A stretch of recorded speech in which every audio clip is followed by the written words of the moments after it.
Hello everyone, this is Cantor Jeremy back once again for another video Dvar Torah.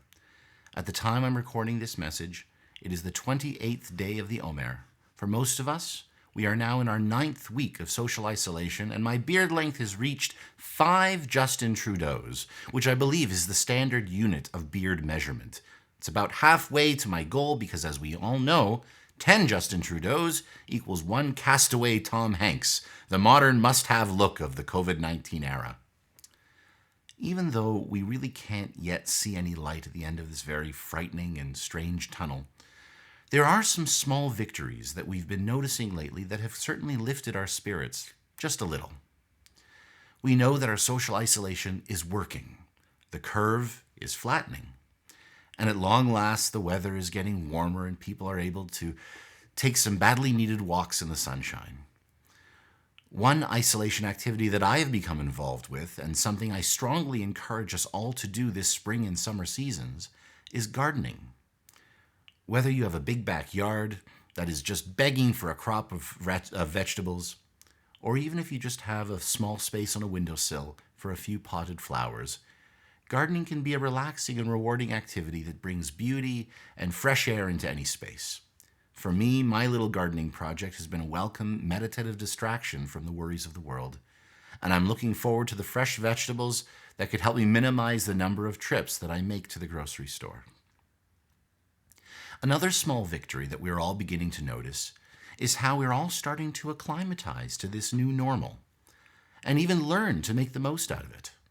Folks are starting to figure out how to keep in touch with each other and gather virtually on Zoom. Necessary household supply stores like Costco and Home Depot have redesigned how they operate in order to observe proper social distancing guidelines. Even The Late Show with Stephen Colbert has come a long way from delivering his first socially distanced program from his bathtub. And I like to think that my video Divrei Torah have made some dramatic technical strides over the last couple of months. Our shul community alone has discovered all kinds of exciting ways, despite the lockdown, to continue a wide variety of programming, from daily minyanim to virtual social halls, from Zoom adult education classes with Rabbi Haber to the upcoming Beth Radham virtual book club led by my lovely wife Jamie. Which reminds me, don't forget to get your copy of Unorthodox by Deborah Feldman so that you can participate in the first book club meeting coming next month. Most importantly, this week, Beth Radham is bringing back Shabbat services held on Zoom every Friday night and every Saturday night from here on in, as many other synagogues are also beginning to do, and noticing a rather amazing phenomenon in the process. In an era of declining synagogue memberships and families becoming gradually less likely to make regular Jewish community participation a priority, attendance at virtual Shabbat services is up significantly compared to the services that were once held in each of these synagogues' respective sanctuaries only a few months ago. This brings us to our Parsha of the week, Emor, in which the Torah establishes for us the order of the Hebrew calendar year, and through it, when and how each of the holidays and festivals are to be observed, starting with the weekly observance of Shabbat all the way to the annual fast of Yom Kippur.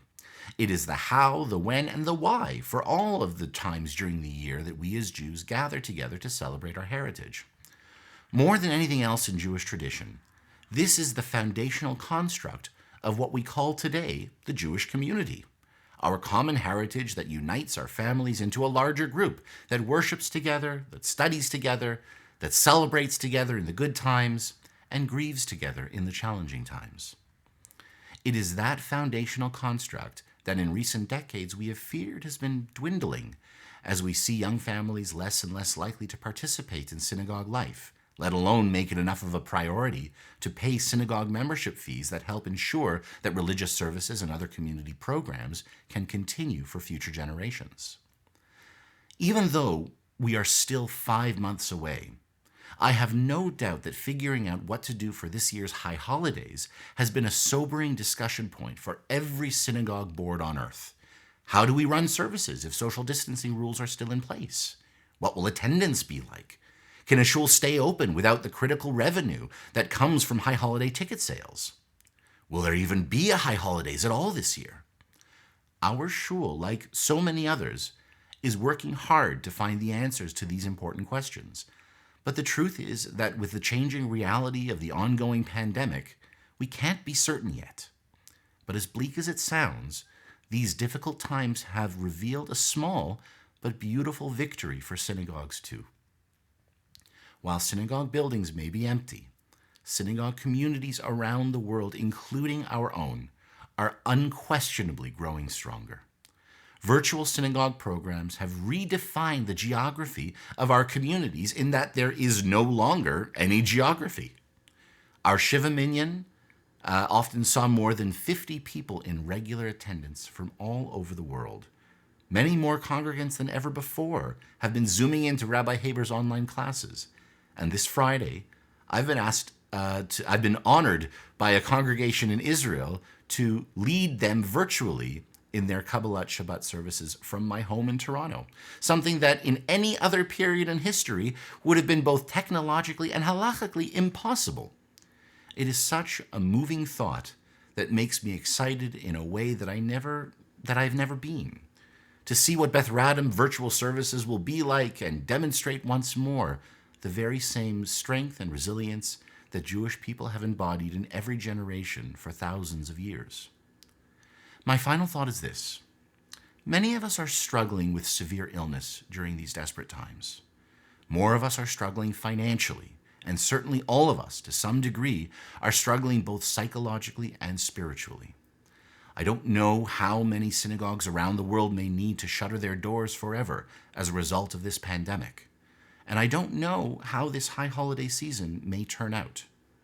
But if it's been a while since you have checked in on your synagogue community, whether that's us at Beth Radham or any other synagogue, there has never been a better time than right now. It's changing. It's exciting. And for the first time ever, it's all available at the click of a button from your own home.